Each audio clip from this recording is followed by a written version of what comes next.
네, 안녕하세요.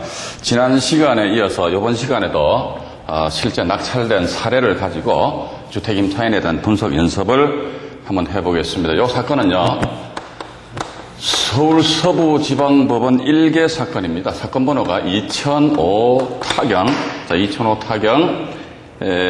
509호 사건입니다. 2005 타경 509호 사건이고, 여기에 이 자료를 여러분들 보시면 아시겠습니다만은 개락적인 권리에 대한 분석을 해보자 그러니까 우선 등기부상의 권리 관계는 맨 우측에 보시니까 건전항권에서 TS 해마로 식품 이렇게 되어 있거든요. 여기 설정 날짜가 언제더라? 2004년 언제입니까? 3월 31일 이렇게 되어 있습니다. 그런데 그 바로 좌측에 임차인 최종필 씨 같은 경우에는 전입신고가 언제 되어 있더라? 그러니까 2002년 9월 23일 날 전입신고되고 동일한 날짜에 전입신고를 하면서 동시에 확정일자를 받아놓았다더라. 그런데 이 사람의 전세금액이 얼마더라? 그러니까 9천만 원 이렇게 되어 있거든요.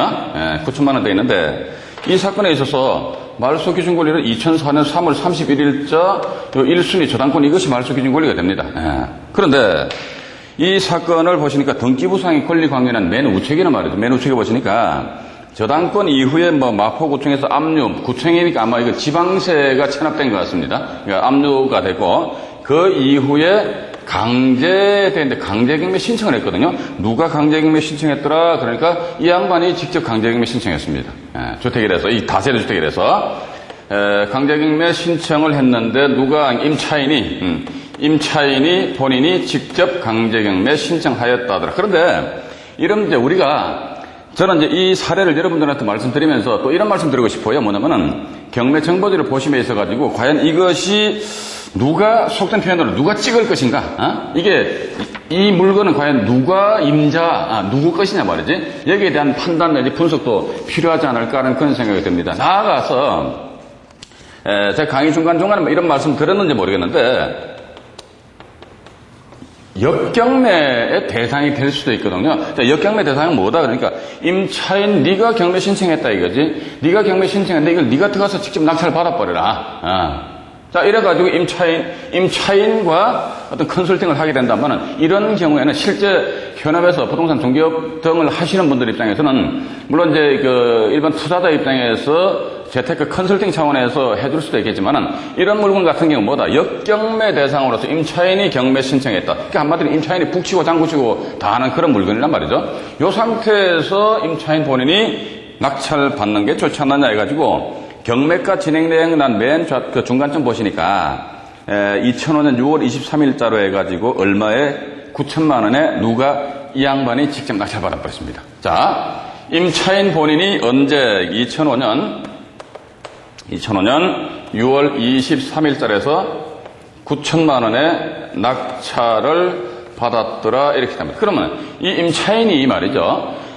배당받을 지위에 있는 자잖아요. 그죠? 왜냐하면 이 사람은 2002년 9월 23일자로서 전입신고하고 확정일자까지 받아놨습니다. 그러면 이 임차인은 뭐다? 당해 경매 사건에 있어서 어쨌든 우선변제 1등이 되는 거란 말이에요. 확정일자 우선변제권 이렇게 나와버리니까. 자, 그렇다면은 상대적으로 봐서는 이 1순위 저당권자는 저당권 설정 금액이 6천만 원 이렇게 설정되어 있는데 이 양반이 왜 1순위 최선순위의 임차인이 있음에도 불구하고 왜 6천만 원이라는 저당권을 설정했는지 그 이유를 모르겠다. 어쨌든 대출이 발생되었기 때문에 아마 담보를 잡았지 않겠느냐. 그런데 경매 결과 이 물건이 9천만 원에 낙찰됐다더라 하게 되면은 이 임차인 1등 배당표를 작성해보자. 제가 어쨌든 이런 말소 기준 권리보다도 먼저 전입신고한 임차인이 있으면은 이런 물건들은 투자 대상으로 괜찮다 하더라. 그런데 보니까 단 전제 조건이 뭐더라? 이 임차인이 과연 배당 절차에서 얼마를 배당받는지 배당받는 금액을 정확하게 안다는 전제하에서 근데 이걸 임차인 본인이 경매 신청하고 또 나아가서 임차인 본인이 직접 낙찰받았더라.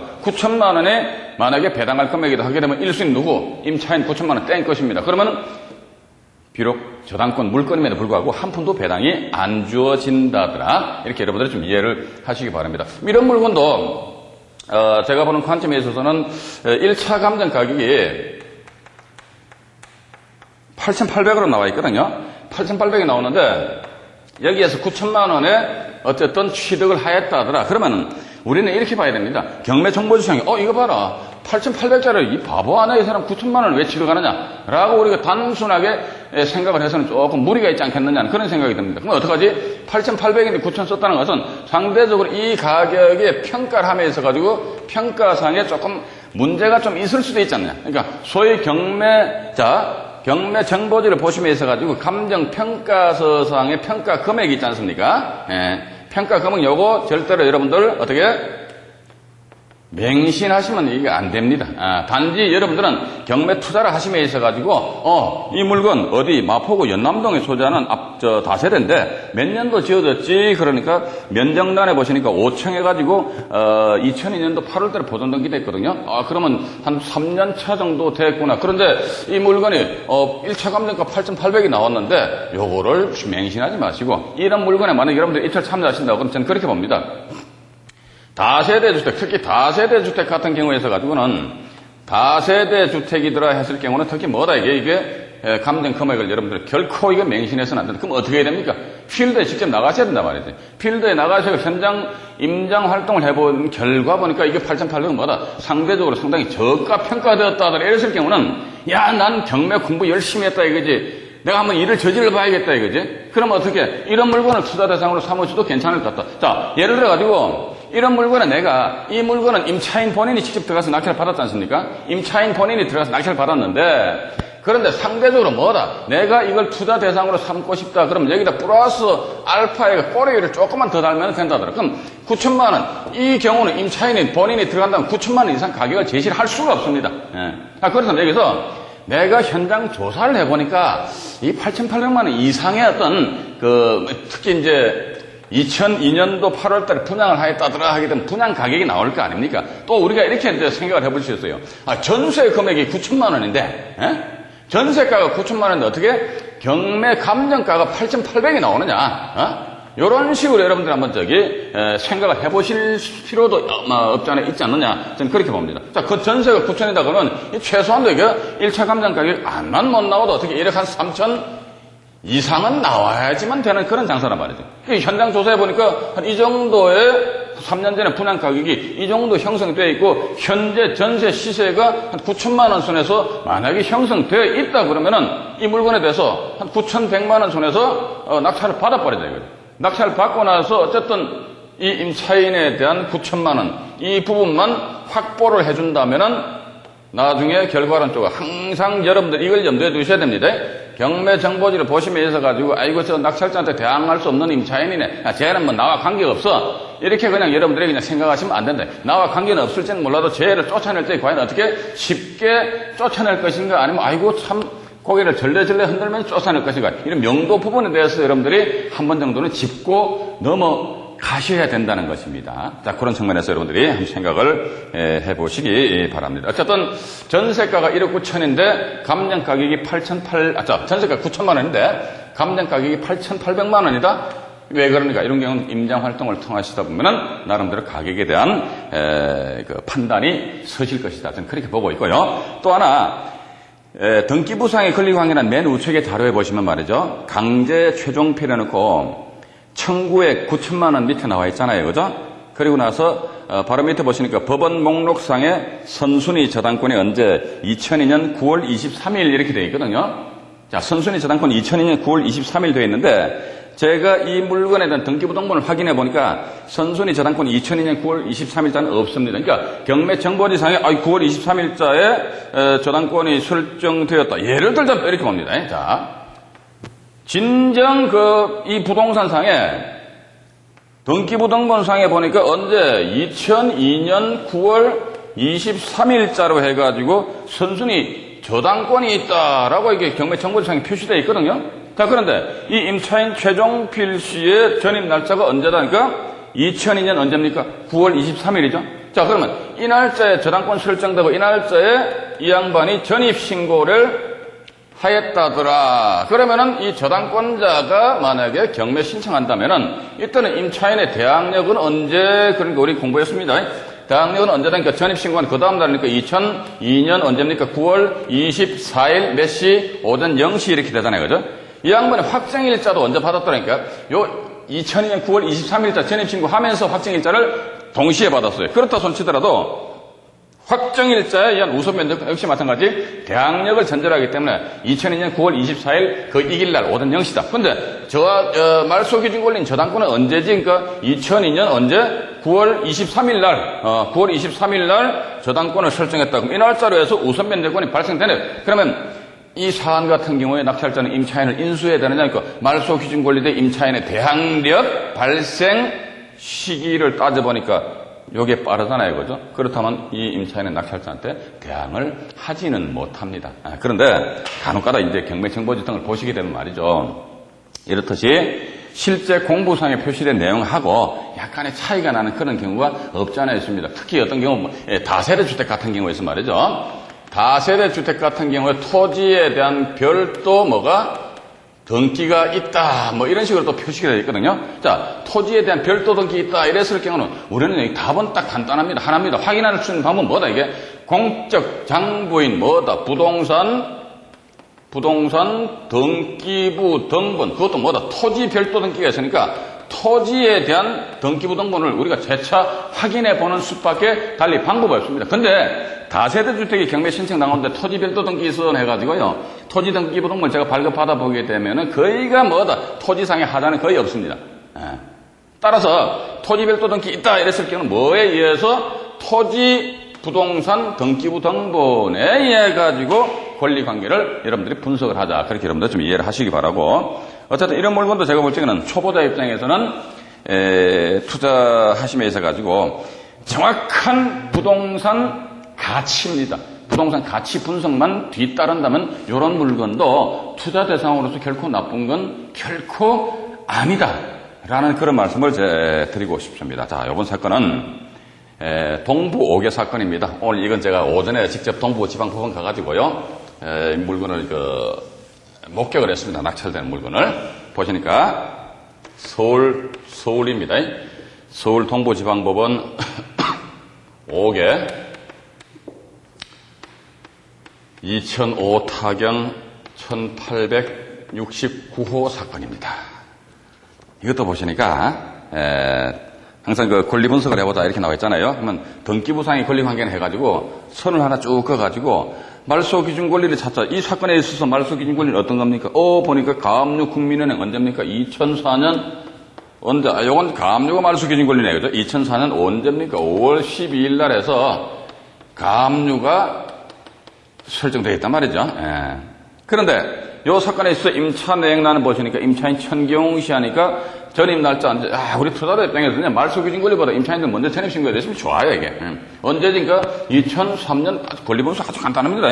2003년 언제 전입신고했다? 3월 3일 날 전입신고하면서 동일한 날짜에 뭘 했습니까? 확정일자를 받았습니다. 조금 전에 그 사례하고 비슷하죠, 그죠? 동일한 날짜에 전입신고하고 확정일자를 받았더라. 그런데 이 사람의 전세 보증 금액이 얼마나? 요것도 보니까 전세 금액 9천만 원이네요, 그죠?